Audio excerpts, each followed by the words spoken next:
In this episode of Trekking Through Compliance, we take up the episode Catspaw, which aired on October 27, 1967, and occurred stardate 3018.2.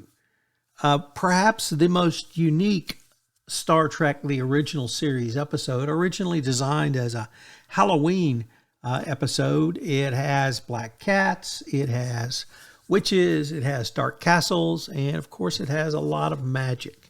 So how do you draw some compliance and leadership lessons in this episode?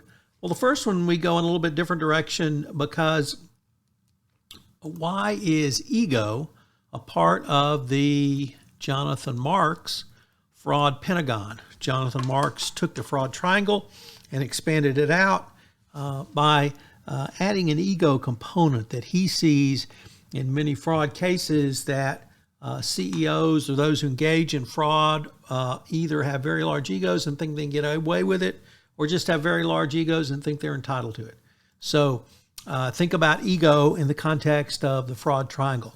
2, fraudsters need a dupe, and the term Catspaw describes a person who is used as a dupe.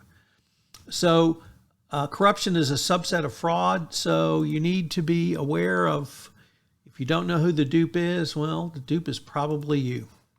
And number 3, how much compliance work can you do with the tools you have at hand?